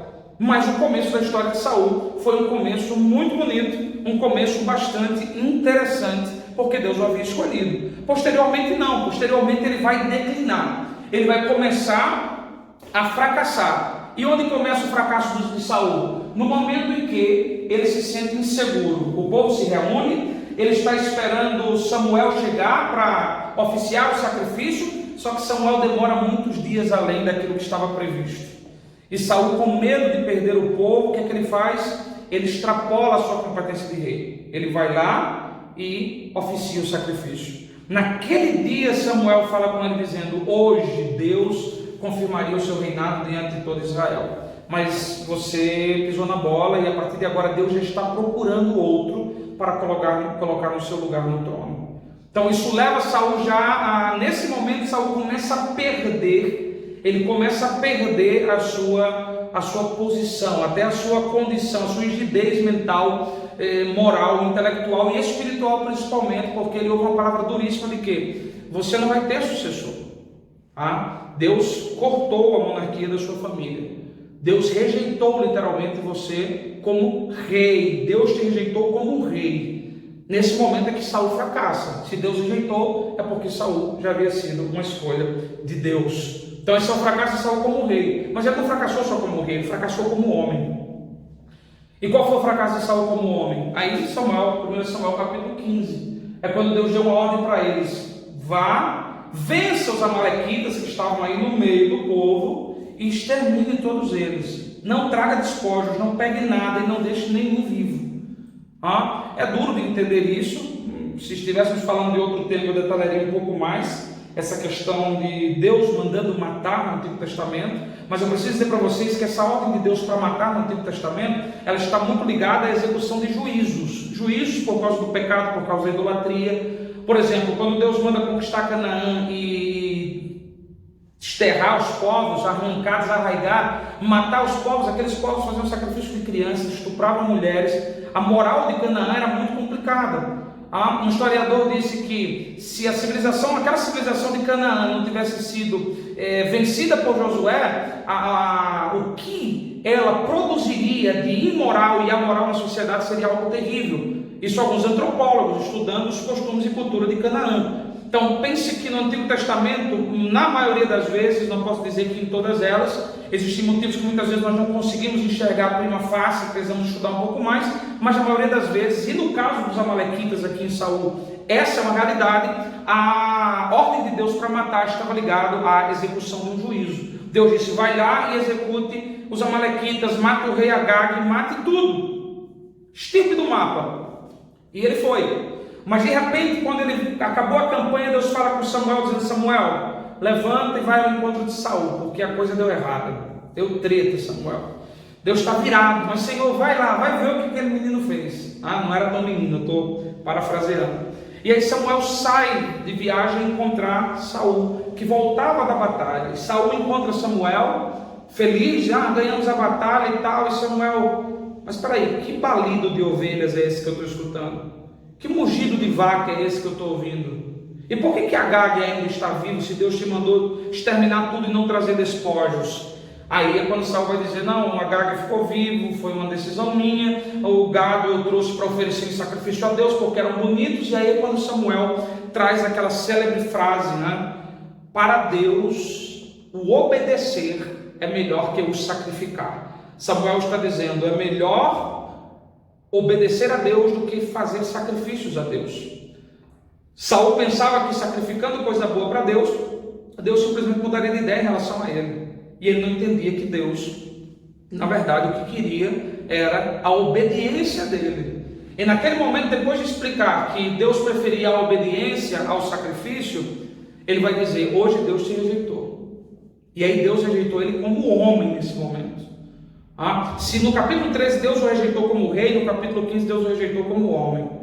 A ponto de 1 Samuel 16, de Deus falar com Samuel duríssimo, dizendo: até quando terás dó de Saul, havendo eu rejeitado, para que não reine mais sobre Israel? Eu rejeitei, eu não quero mais ele. Até quando você vai manter isso aí? Toma, levanta, toma o seu vaso de azeite, vou te mandar à casa de Jessé, porque dentre os seus filhos eu me tenho provido de um rei. Então, veja que a decadência, o fracasso de Saul vem quando ele extrapola as suas competências, quando ele, na verdade, faz o que não deveria fazer, desobedece e depois quer bajular Deus, quer agradar a Deus a partir de sacrifícios. Essa desobediência é muito forte. Nesse período de rejeição, nós temos a ascensão de Davi no meio do governo, não no meio, mas no final do governo, na segunda metade do governo de Saul. Davi começa a ascender, no capítulo 16, a sua unção no meio dos seus irmãos. E aí no versículo 12 a Bíblia vai dizer que o Espírito de Deus se retira de Saul e se apodera de Davi, e um espírito mau da parte de Deus atormentava Saul. Então a unção de Davi é o rei ascendendo no meio do povo, aquele que foi ungido rei, mas ainda não sentou no trono. Davi nesse aspecto é um tipo de Cristo. Depois Davi se destaca na batalha contra Golias, batalha contra os filisteus, e aquele gigante de Gade que estava lá, que desafiava o povo, zombava de Deus e ninguém ia. Então Davi foi, não sendo um homem de guerra, e Deus o destaca diante de todo o exército. Naquele momento, em 1 Samuel 18, com a sua vitória, ele se integra ao exército, ele casa com a filha de Saul, ele ganha a amizade e a estima de Jonatas. Inclusive Jonatas lhe dá sua roupa de batalha, sua armadura, sua espada. Ele passa a ser um soldado, ele ascende e se torna um general. Ele tem sucesso como general, Davi, no meio do governo de Saul. E aqui começa o problema dele, porque a Bíblia vai dizer que quando Saul começou a andar pelo reino, ouvindo as mulheres e seus cantos de guerra, as mulheres cantavam dizendo: Saul matou os seus milhares, Davi, porém, os seus 10 milhares. Então, Davi começa a se destacar no meio do povo. Deus começa a construir um rei. Deus começa a construir um rei. Só que havia um rei no trono, rejeitado por Deus, espiritualmente morto, atormentado por demônios. E Deus estava construindo em Davi a imagem do rei. Até que Saul tem inveja de Davi e tenta persegui-lo, e tenta matá-lo, e vai persegui-lo, tenta cravá-lo na parede com uma lança, tenta matá-lo de todas as formas, e Davi vai fugir. Ele vai passar aí um bom período de mais de 10 anos fugindo, se escondendo em cavernas, se escondendo no meio do mato, literalmente como fora da lei. E Saul perseguindo aqui e acolá. Davi está lá, Saul ia, tentava. Davi está lá, Saul se movia. Davi está do outro lado. Saul estava resignado, decidido a matar Davi. Porque no final do reino de Saul, Deus está levantando Davi e Saul está em decadência. Esse declínio de Saul é tão forte que ele chega a apostatar. E esse episódio de 1 Samuel 28 é o episódio da necromante. O próprio Saul, quando ascende ao trono, cheio de vontade de agradar a Deus, ele vai dizer o seguinte: Está proibido em todo o território de Israel a prática da necromancia. Necromancia era consultar os mortos. Haviam pessoas especialistas em consultar os mortos. Então o pai morreu há 10 anos. Se buscava o necromante, aquela necromante invocava o espírito do pai falecido. Claro que nós sabemos que isso é demônio. Saul havia abolido sob pena de morte a prática da necromancia. Só que quando Deus se afastou dele, agora ele estava atormentado por demônios, Samuel, depois do capítulo 16, não o encontra mais. Você não vai ver mais encontros entre Saul e Samuel, que era o sacerdote. Samuel morre, Saul não tem contato com ele, Saul perde as referências espirituais totalmente. O que é que Saul vai fazer? Vai procurar uma necromante. Ele chega disfarçado, fala com a necromante, disfarça, ninguém sabe quem é ele. De repente ele quer consultar o espírito de Samuel, ele está lá pagando a necromante, e de repente alguma coisa acontece e Saul pergunta: o que é que você está vendo? E a necromante disse: eu vejo subir da terra um espírito como de um ancião. E aí Saul vai dizer: é Samuel.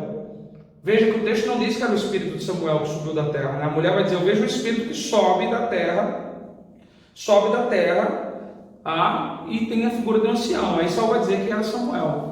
E a necromante vai descobrir que é Saul. Ela se assusta dizendo: oh, você está maluco, isso aqui é uma cilada, é pegadinha para me matar. E Saul vai acalmar ela e dizer que não, que ele precisava daquela conversa, ele precisava consultar Samuel. Mas aquele demônio que vai falar, se passando por Samuel, vai dizer para ele que: olha, você está perdido, sua história vai ser complicada, e amanhã você vai estar aqui comigo onde eu estou, você vai estar morto. E essa palavra perturba o coração de Saul, mas ele vai para a batalha contra os filisteus, e nessa batalha 3 filhos dele morrem, inclusive Jonatas, o grande amigo de Davi, e ele vai cometer suicídio e possivelmente ainda com vida ser executado por uma amalequita. Isso é um texto duvidoso, porque quando você lê no fim do livro de Samuel, lá no versículo 35 diz que Saul se lançou sobre sua espada. Ele tenta cometer suicídio. O amalequita vai dizer que encontrou ele sobre a sua lança, e que foi lá e tirou a vida dele e trouxe a coroa para Davi. Então o que de fato aconteceu? Nós não temos. Muita gente diz: o amalequita mentiu para ganhar crédito com Davi. Se foi isso, se deu mal porque Davi matou o amalequita por ter se alegrado com a morte de Saul. Outros vão dizer que ele cometeu suicídio porque ele pede ao seu escudeiro. Ele diz ao seu escudeiro: me mata porque eu não quero morrer pela mão dos filisteus. O escudeiro disse: não vou te matar. E Saul se lança sobre a sua lança, e a Bíblia diz que quando o escudeiro viu Saul morto, se matou também. Ou seja, foi uma tragédia total. O fim da vida de Saul foi trágico, totalmente trágico. Então alguns acreditam que ele ainda tinha vida em si quando a amalequita chegou e o executou. Quem? Um amalequita. Deus tinha dado ordem lá atrás para ele para matar todos os amalequitas. Olha que ironia, né, do destino. Esse foi o período da morte de Saul. Nesse período, Davi ainda estava fugindo, ele estava na cidade de Ziclag, era uma cidade filisteia, fora do domínio de Israel. E o que é que vai acontecer? Lá na cidade de Ziclag, Davi vai orar ao Senhor, recebeu a notícia da morte de Saul, ele chora pela morte de Jonatas, e quando ele se recompõe do choro, ele vai orar ao Senhor e dizer: Senhor, para onde o Senhor quer que eu vá? Para que parte de Judá o Senhor quer que eu vá? E Deus vai falar com ele para que ele fosse diretamente para a cidade de Hebrom. Hebrom é uma cidade significativa. Você tem que lembrar da história sobre os patriarcas. Hebrom é o lugar onde estava a sepultura dos patriarcas. Hebrom foi a região onde Abraão recebeu as principais promessas de Deus acerca do futuro da nação de Israel. Hebrom era, eu costumo brincar com os alunos quando me inicia essa aula, Hebrom era um útero das promessas, né? Era o útero, literalmente o útero das promessas. Então Davi ele vai ser aclamado rei em Hebrom. É um texto bem interessante, eu recomendo a leitura, o primeiro livro das Crônicas, capítulo 12. Serão convocadas todas as tribos para que Davi seja aclamado rei em Hebrom por todos os homens. Então, na região sul, Davi é aclamado rei. Enquanto isso, o que vai acontecer? Um descendente de Saul, chamado Esbocete, sabendo que seu pai morreu, se declara rei no norte. Então, por algum momento agora, Israel tem 2 reis. Israel tem Davi reinando no sul, na região de Hebrom. Israel tem Esbocete, que está reinando ali no norte. E essas 2 estruturas vão entrar em conflito. É o conflito entre a casa de Saul e a casa de Davi. A Bíblia vai dizer: e a casa de Saul fez guerra à casa de Davi. mas a casa de Davi crescia e se estabelecia, enquanto a casa de Saul diminuía, porque Deus de fato estava apagando a estrutura de Saul. Essa guerra vai durar 2 anos. Ela vai terminar com uma história bem próxima do que aconteceu com Saul. 2 soldados de Isbosete, entendendo que Davi era rei, o que fazem? Traem Isbosete, cortam a sua cabeça e trazem para Davi. Ó, que seu inimigo, nós entendemos que você é o rei e fizemos um favor para você matando o rei. Davi olha para eles e diz: vocês são matadores de reis? O que é que garante que vocês não vão querer me matar depois, mais na frente? E aí Davi manda matar os 2. Assim como Davi matou o Amalequita, que deu a notícia da morte de Saul com alegria, Davi manda matar esses 2 homens que mataram a Isbosete e vieram também com alegria falar da morte de Isbosete. Então, nesse momento, ele se unifica. Ele é rei em Hebrom, no sul, e agora também rei no norte. Ele passa a reinar em todo Israel. E aí nós vamos ter lugares estratégicos. Esse é o território de Israel. Nós temos Hebrom, onde ele estava. Ziclag era a cidade que Davi estava quando Saul morreu. Ele sai de Ziclag para Hebrom. Enquanto isso, Isbosete está aqui na região norte, se declara rei na região norte. Depois que Isbosete morre, Davi passa a governar todo o território de Israel, tá? Lembrando que Jerusalém não estava conquistada, Jerusalém ainda era um território, uma fortaleza dos cananeus dentro do território de Israel, porque, lembra de Juízes, falei na aula de hoje, foi queimada, conquistada, queimada, mas os da tribo de Benjamim não expulsaram os jebuseus, não ocuparam Jerusalém, desprezaram.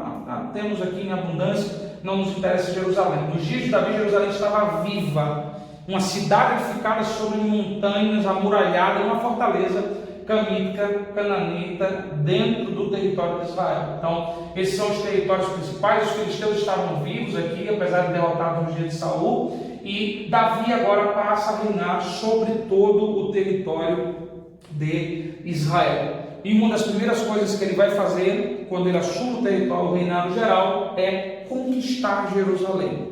Então, eu disse lá atrás, nós não podemos, até Davi, falar em Jerusalém na história de Israel, a não ser como um reduto dos povos cananeus dentro do território israelita. Davi tem um propósito, ele quer conquistar Jerusalém, e o seu propósito é que Jerusalém seja uma capital.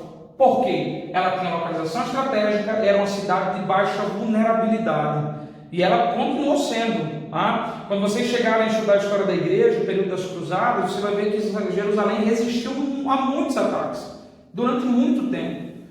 Eu estive em Jerusalém, ela é literalmente em cima de uma montanha. A cidade velha, principalmente, onde está a cidade velha, mais embaixo a cidadela de Davi, é literalmente encravada em uma montanha. Então, imaginando aqueles dias antigos, eu olhava para aquelas montanhas, imaginando os tempos antigos, como seria difícil conquistar Jerusalém. Como seria difícil. Davi põe no coração, porque ele quer justamente estabelecer ali uma capital que ficou conhecida como a cidade de Davi. Está em espanhol outra vez. Ficou conhecida como a cidade de Davi, Jerusalém. Porque ele a conquistou e ele a transformou no coração da nação de Israel. Tanto que Jerusalém se tornou um nome mais famoso, mais conhecido. Jerusalém se tornou uma imagem de redenção, inclusive, né? Porque existe ali uma figura de vários povos, gentios, judeus, árabes, cristãos, todos habitando dentro de Jerusalém, como um símbolo da universalidade da proposta de salvação que Deus, o nosso Rei, veio trazer através de Jesus, o seu Cristo. Então Jerusalém passa a ser tudo isso a partir dos dias de Davi. Ela é a cidade de Davi, tá? Ele a conquista com um propósito político, mas ele possui também o propósito de fazer uma capital religiosa. Então, uma vez que ele conquista, estabelece a sua casa ali, ele constrói uma tenda especial para a Arca da Aliança. E onde estava a Arca? A Arca estava sumida havia mais de meio século. Antes de Samuel, na judicatura de Eli, na batalha do capítulo 4 do primeiro livro de Samuel, a Bíblia vai dizer que quando Israel estava perdendo a batalha, os filhos de Eli tiveram uma ideia: vamos trazer a Arca da Aliança. E a Arca da Aliança se perdeu. Os filisteus venceram a batalha, mataram Ofni e Finéias. A arca foi parar no templo de Dagon. Os filisteus tiveram um problema com ela, devolveram a arca para Israel, mas a arca não foi para o tabernáculo em Siló. A arca foi levada a uma cidade gibeonita chamada Kiriat Jearim, uma das 4 cidades dos gibeonitas. E essa arca ficou ali mais de meio século. Por que mais de meio século? Porque foi todo o período da judicatura de Samuel e mais 40 anos do governo de Saul. Essa arca estava aí, fora da estrutura do centro político de Israel. Então Davi, no momento que ele assume que ele tem uma capital, ele tem um lugar adequado, o reino está unido, está fortalecido, qual é a ideia dele? Eu vou trazer a arca para Jerusalém. Jerusalém será a capital política, mas ela será também a capital espiritual. Deus vai governar neste lugar. Davi tem essa perspectiva de que Deus era o rei e não ele. E aí, depois de mais de 1000 séculos, ele vai trazer a arca de volta. É o Salmo 24. No Salmo 24, o Salmo 24 é escrito justamente para retratar em poesia essa vinda da glória para o lugar central. Né? E no Salmo 24, Davi vai dizer: o Senhor é a terra, a sua plenitude, o mundo e os que nele habitam. Porque o Senhor estabeleceu a terra sobre os mares, ele fundou a terra sobre as águas. E aí Davi olha para o monte e vai dizer: Jerusalém estava no monte, todo o ambiente é poético e é profético. Mas ele do monte levanta sua cabeça para o céu e diz assim: quem habitará no teu santo monte? Quem estará na tua santa morada? Ele diz assim: Senhor, como é que a gente concilia? A terra é sua, isso aqui tudo é seu, mas o céu também é seu. E quando é que vai haver conciliação entre o céu e a terra? Quando é que a gente vai poder ver essa relação estabilizada? E o próprio Davi responde dizendo: aquele que é limpo de mão, puro de coração, aquele que não jura enganosamente, que não entrega a sua alma à vaidade, esse vai receber do Senhor o seu galardão e a sua salvação. No versículo 6 do Salmo 24 ele diz assim: tal é a geração daqueles que buscam o Senhor, daqueles que buscam a face do Deus de Jacó. Ou seja, Davi reconhece que a justiça não estava nele. Eu estou fazendo isso para você entender que Davi é realmente uma figura simplesmente 1000 anos à frente do seu tempo, porque a justiça que Jesus vai revelar de Deus nele mesmo, Davi já via. Ele vai dizer: a geração que te busca, que conhece, que busca a tua face, ela vai ser limpa de mãos, pura de coração, ela vai ter condições de entrar no seu santo templo. E aí ele começa com a parte do cortejo: levantai, ó portas, as vossas cabeças, levantai-vos entradas eternas, entrará o Rei da Glória. Quem é esse Rei da Glória? O Deus forte e poderoso, o Senhor temido em batalha. Levantai, ó portas, as vossas cabeças, levantai-vos, ó entradas eternas, e entrará o Rei da Glória. Quem é esse Rei da Glória? Meio século a arca guardada, o povo agora estava praticamente reconhecendo, voltando a ter um contato com a glória de Deus. E Davi vai dizer: o Senhor dos exércitos, aquele que nos deu Jerusalém, aquele que conquistou Israel, aquele que está derrotando os nossos inimigos,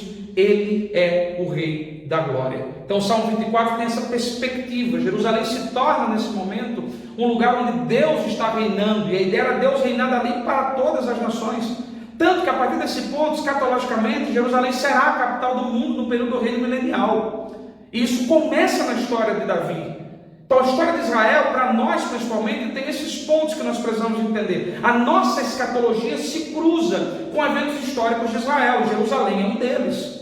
Por que Davi tira sua roupa e sai dançando na frente da arca, quando a arca está entrando em Jerusalém? Mical fica enciumada. Ele não ficou peladão, ele tirou sua roupa de rei. Porque quando a arca entrou, ele tirou a roupa de rei dizendo: não sou eu que reino aqui, o rei aqui está representado. É Deus que reina nesse lugar. Então ele se despe das roupas de rei, e ele está tão alegre que ele vai dançar na frente da arca, porque não era atitude de um rei. Mas quem disse que ele estava ali como um rei? Ele estava como um servo, reconhecendo que Deus era aquele que estava reinando. E ele vai dizer nos seus salmos: o Senhor reina, trema diante deles a terra. Ele vai dizer no Salmo 103, versículo 19: o Senhor reina, o seu trono está estabelecido nas alturas. Ele tinha essa perspectiva de que Deus reina e domina sobre todas as coisas. E Jerusalém se torna essa figura que vai ser icônica eu vou usar um termo perigoso, na teologia davídica. Davi tem teologia? Tem. Davi tem uma teologia. A teologia de Davi, ela é messiânica,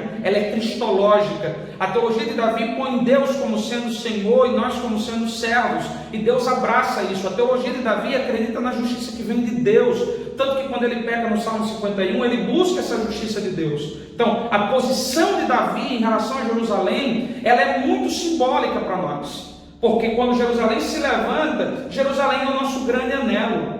Jerusalém é o nosso grande anelo. Apocalipse capítulo 21, versículo 10, João vai dizer: depois de ver novo céu e nova terra, ele vai dizer: o anjo me levou em espírito e me mostrou a linda cidade, a nova Jerusalém, que desce de Deus como uma noiva ataviada para o seu noivo. Então, esse evento histórico dentro do reinado de Davi se torna icônico para nós, se torna importante, uma figura importante da nossa escatologia. Assim que eu não posso entender a escatologia, eu não posso entender as referências a Jerusalém futura, se eu não entender dentro da história de Israel a conquista de Jerusalém, o propósito que Davi tinha com ela, o Monte Sião, porque Jerusalém está sobre o Monte Sião, o monte do templo que estava ali, o templo que vai ser construído em Jerusalém, ou seja, todo esse cenário que se constrói dentro do governo davídico, ele se torna pedagógico para a escatologia, por exemplo, para nós, extremamente pedagógico para a nossa escatologia, para o nosso futuro, para a nossa esperança. Nós ainda chamamos Jesus de a raiz de Davi, filho de Davi, como Bartimeu o chamou. Então é importante dentro da história de Israel compreendermos o governo davídico,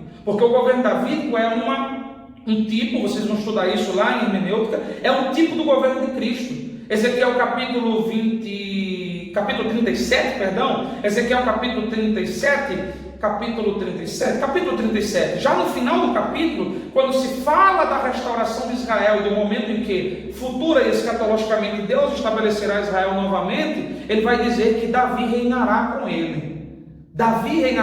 Porque essa figura de um governo vigoroso, vibrante, forte, sublime, esplêndido, vitorioso, imponente, que será o governo do Messias, Deus construiu uma imagem, um tipo dela, uma sombra dela no governo davídico, e Jerusalém está dentro desse contexto. Tanto que, nesse contexto, Deus faz uma aliança com Davi. Deus vai dizer: Davi, sempre haverá alguém no trono da tua família diante de mim. O teu trono não terá fim. Sempre haverá alguém. Ah não, mas cadê o trono davídico então? Onde é que está o trono davídico? Israel não tem mais rei. Israel é governo, perdeu o território. Essa promessa está mentirosa. De maneira nenhuma. Jesus é a raiz de Davi que está sentada no trono. E a promessa ela está de pé e agora garantida para todo sempre. Porque ele está sentado no trono. E ele vai revelar isso aí. Tá? Eu fiz essa aplicação, primeiro porque eu caí na tentação. Eu fui tentado, o assunto foi entrando, eu entrei. Não vou mentir para vocês. Mas eu me deixei levar pela tentação de fazer essa explanação mais detalhada sobre o reinado davídico em Jerusalém, para que você entenda a importância da história de Israel para nós, na compreensão, por exemplo, de imagens, de figuras que são projetadas na nossa teologia. É importante que tenhamos isso em mente. Estou falando de Jerusalém aqui, Jerusalém em Apocalipse capítulo 21, e eu preciso entender esses dois contextos, tá? Então Jerusalém conquistada para ser capital política e religiosa. Outra característica tremenda de Davi é que ele se destaca como general. Segundo Samuel capítulo 8 vai dar um relato de todas as nações que ele conquistou. Ele conquista os reinos, desde a fronteira com o Egito até a Mesopotâmia. Ele conquistou literalmente tudo. Não havia inimigos. Salomão assumiu literalmente o filé de Israel, porque todos os inimigos estavam derrotados. Ele venceu, subjugou todos os inimigos. Não tinha mais nenhum de pé. Aqueles povozinhos que estavam aí no meio da nação, ele foi conquistando, vencendo. Os que estavam no entorno, ele foi vencendo. Territórios que foram perdidos, no período dos juízes, ele foi reconquistando. Estava tudo aí reconquistado, de um lado e de outro do mar. Olha o território davídico. Aqui já é Egito. Ele se estende, essa parte que você não está vendo aqui sobre a televisão é Mesopotâmia. Isso aqui é o deserto da Arábia. Isso aqui é Edom. Lembre-se, Josué conquistou daqui para cima, até esse limite mais ou menos. Ele não havia conquistado as terras de Moabe nem a terra dos Edomitas. E o que é que Davi faz? Ele vai desde a borda com o Egito. Isso aqui é o Golfo de Acaba. Eu já estou olhando aqui, onde está meu dedo, para a Península de Sinai. Você está vendo a Península de Sinai aqui? Eu estou vendo pela fé, né? Vocês têm que lembrar da aula de geografia. Isso aqui é deserto de Suez. O deserto do Negev está por aqui. O deserto de Suez. A Península do Sinai está aqui. O Golfo de Acaba, só a pontinha dele, o azulzinho aqui da água. E Davi saiu conquistando desde a borda do Egito aos limites do deserto da Arábia, região de Edom, as terras de Moabe que Josué não tinha conquistado e todo o entorno até as fronteiras com a Mesopotâmia. Davi conquistou tudo, literalmente. Não houve quem pudesse se manter de pé diante dele. Ele literalmente levou o reino ao seu ápice.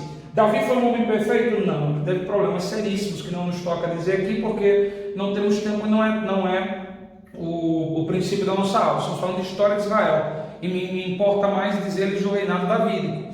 Mas ele foi literalmente o homem segundo o coração de Deus, porque ele levou o propósito de Deus ao seu ápice, na conquista, na vitória contra os seus inimigos e nesse contexto todo que nós estamos vendo. Ele preparou tudo para o reinado do seu filho Salomão. Já no fim da sua vida, no livro de Crônicas, ele queria construir o templo. O profeta Natan até vem meio entusiasmadão, dizendo: Davi, Deus te escolheu para construir o templo. E Davi vibrando, porque estava no coração dele construir o templo. Quando Natan está saindo, Deus chama Natan e diz: Natan, como é?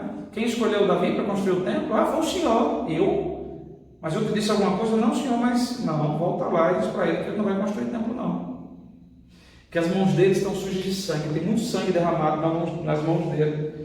Isso vai ser uma obra que um filho dele vai construir, mas ele não. E aí Natan tem que voltar lá, e Davi, dizer: Davi, é o seguinte, eu me empolguei, em vez de profetizar, eu profetei, tá? E você não vai poder construir o templo. Mas o que é que ele faz? Ele levanta todos os recursos, ele escreve o projeto, ele deixa tudo preparado para o seu filho Salomão. E aí eu tenho o último dos reis no período do Reino Unido de Israel.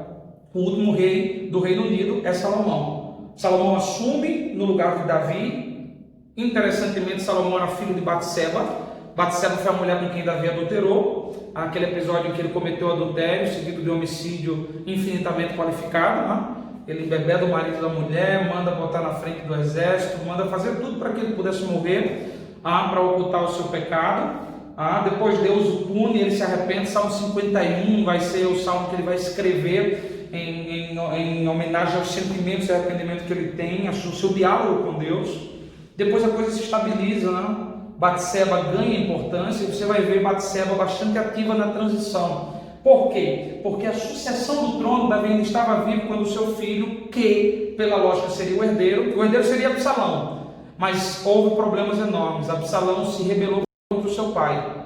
Na rebelião de Absalão, ele morreu, perdeu a cabeça, ficou pendurado pelos cabelos de uma árvore no meio da guerra da rebelião, e Joabe veio e cortou a sua cabeça e o matou. Então Absalão deveria ser o rei, mas Absalão morreu porque se rebelou contra o seu pai. E Absalão se rebelou contra o seu pai porque Aminon estuprou Tamar, que era irmã de Absalão, e Davi não tinha feito nada. Então a vida pessoal de Davi estava marcada por problemas enormes que ele não conseguiu resolver. Ele tinha problemas intestinos dentro da sua família. E esses problemas geraram problemas na sucessão. Porque agora o filho de Davi com uma mulher numa situação delicada, Salomão, Batseba, mulher de Urias, é quem ele mandou matar. Adonias, filho de uma das esposas legítimas de Davi. Quem era o sucessor? Adonias. Quem era aquele que Deus escolheu? Salomão. E aí Batseba e o profeta Natan começam meio que uma campanha de bastidores, enquanto Adonias se opõe à oposição. O Adonias inclusive se autoproclama rei, depois ele volta atrás, ele entende que ele não vai ter força para manter tudo isso. Ele diz: Salomão, beleza, eu entendo que é você o rei, mas eu quero uma coisa, eu não serei o rei, mas eu quero casar com Abisaque. Abisaque era simplesmente a morena mais bonita do harém de Davi. Era uma mulher que casou com ele na velhice só para aquecê-lo nas noites frias. Para dormir abraçadinha com ele, para aquecer nas noites frias. E Adonias diz: eu quero a concubina do meu pai, chamada Abisaque. Só que isso era uma afronta, porque o homem que sucedia outro, ele herdava tudo, inclusive as suas concubinas. Ele herdava tudo. Quando Absalão se rebelou contra Davi e quis usurpar o trono, a primeira coisa que ele fez foi arrumar uma tenda no pátio do palácio e manter relações sexuais com as concubinas de Davi, para dizer: eu usurpei tudo que era seu, inclusive as suas mulheres. E Adonias está dizendo: eu não quero o trono, mas eu quero a Abisaque. Ou seja, ele está literalmente querendo usurpar alguma coisa. E Salomão, que era um homem de paz, manda matar o seu irmão Adonias para resolver o problema. A gente ri porque é irônico, mas é trágico. Você vê que um problema dentro da família ele só vai gerar problemas. De qualquer forma, depois da morte de Adonias, que era um potencial rebelde naquele governo, a promessa de paz se estabelece. Deus promete paz a Salomão, e ele vai se destacar pela construção do primeiro templo. Esse é o templo de Salomão, a estrutura. Esse aqui é a foto do que está aqui em São Paulo, não sei se vocês já foram lá. Já está a propaganda do Bispo Macedo aqui, que eu não tinha visto, mas está aí, bispomacedo.com.br.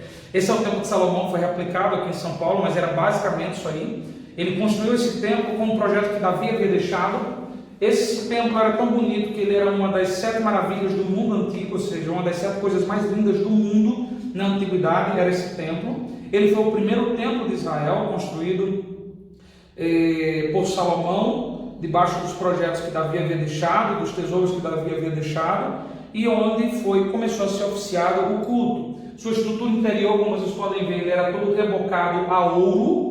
Os altares de sacrifício e as pias externas eram de bronze, tá? E ele era todo cheio de detalhes, porque a sua arquitetura era basicamente perfeita.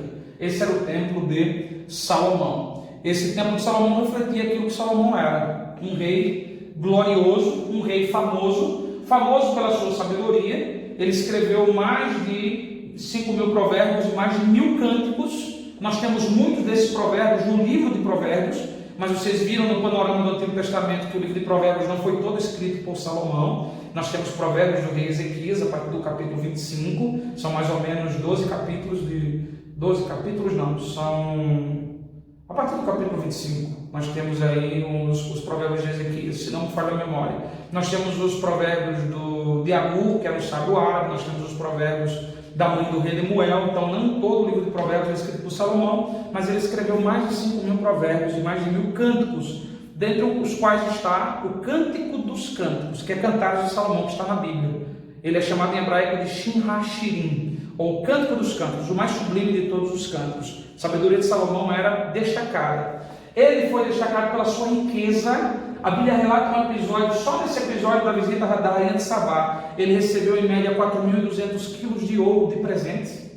Fora aquilo que ele recebia. Quando você vai ler Flávio José, pega a Bíblia, lê a Bíblia, depois lê a história dos Hebreus e Flávio José, você vai ver que por ano ele recebia muitos presentes em pedras preciosas, em esmeraldas, em animais, em ouro, em prata. Muitos reis mandavam um presente para ele, porque ele herdou tudo aquilo que era de Davi, todas as conquistas de Davi. Não havia inimigos. Na Síria, ele tinha cidade celeiro. Sabe o que é cidade celeiro? Ele tinha 2 cidades que era só para guardar comida, lá na Síria.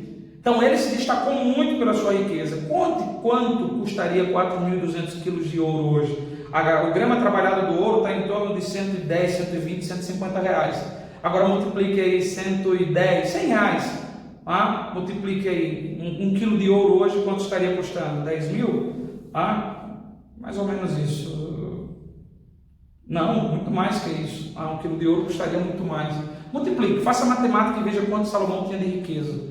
Ele era muito rico e ele era famoso pela sua organização administrativa. Na visita da rainha de Sabá, ela vai dizer: eu ouvi falar de você, mas não me contaram nem a metade daquilo que eu presenciei aqui.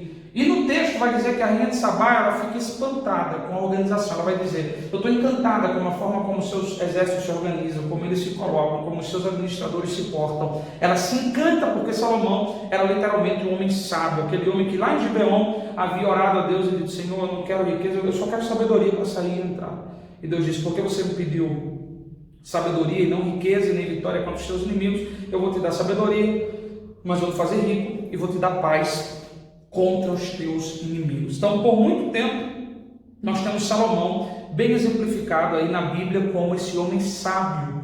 E quando nós olhamos para os seus escritos, nós temos o livro de Cantares, que ele escreveu numa fase possivelmente mais jovem da sua vida. Nessa época ele só tinha 80 esposas, mais 60 concubinas e mais um número de virgens para casar com ele que ele não sabia contar. Então nessa época ainda não estava contabilizado tudo, mas ele só tinha isso mesmo: 80 esposas, 60 concubinas e um número de noivas que ele não conseguia contar. Cantares capítulo 6, versículo 8. Ele está no começo, na juventude, ele escreve Cantares. Numa fase mais adulta ele escreve Provérbios. Nossos provérbios são uma fase mais adulta, revela um Salomão maduro, falando de sabedoria, de como as coisas devem ser, uma perspectiva acerca de Deus. E na sua velhice ele escreve Eclesiastes. E aí Eclesiastes vai revelar, infelizmente, aquilo que é a decadência de Salomão e o seu afastamento dos mandamentos de Deus. O rei tinha mandamentos a seguir. Deuteronômio capítulo 17, 14 a 20. Ele não podia multiplicar cavalos. A Bíblia vai dizer que ele tinha mais de 40.000 cavalos. Ele não podia multiplicar mulheres. A Bíblia vai dizer que além da filha de Faraó, ele se casou com 700 mulheres e teve mais 300 concubinas. Um homem que teve mais de 1.000 mulheres. A Bíblia vai dizer que o rei deveria copiar a lei e ler todos os dias. Essa lei ele deveria copiar. e todos os dias ele deveria ler, ele deveria ter diante dele. Com certeza ele não fez isso. O que é que acontece? Ele apostata no fim da sua vida, ele vai viver uma apostasia. A Bíblia vai dizer que essas mulheres corromperam na velhice o coração de Salomão, levaram Salomão à idolatria, porque muitas dessas mulheres, a grande maioria delas, era fruto de aliança política, eram filhas de governadores de lugares distantes que casavam com ele, de outros países. A filha do faraó casa com Salomão, vem lá do Egito para casar com Salomão. Então vinham príncipes, reis de todos os lugares trazendo suas filhas para casar com ele. Isso tinha muito a ver com aliança política. E aí você tinha uma miscelânea dentro do palácio. Mulheres de vários credos religiosos, essas mulheres corrompem o coração de Salomão. Para manter o seu luxo, ele sobrecarrega o povo. O custo social da glória de Salomão era muito grande. José vai dizer que a guarda pessoal dele ela era tão luxuosa que se pegava ouro em pó, se jogava sobre os cabelos deles, para que quando Salomão viesse com a sua guarda no sol, o sol batesse na cabeça dos soldados e isso resplandecesse. Era literalmente o brilho, a imponência da guarda pessoal de Salomão. Fora que quando você estuda o que Salomão fez, o seu trono, por exemplo, José vai dizer que eram 8 degraus, e o que não era revestido de ouro era revestido de pedras preciosas. O quarto da mulher a quem ele mais amava, toda rebocada de ouro. Mulheres não têm essa ideia, tá? Mas o quarto era todo rebocado de ouro. Ele tinha uma casa de verão, que era feita da mais nobre madeira, totalmente luxuosa. Ou seja, Salomão, ele levantou muitos custos para manter o seu governo. O cardápio do que se consumia no palácio naquela época era assustador.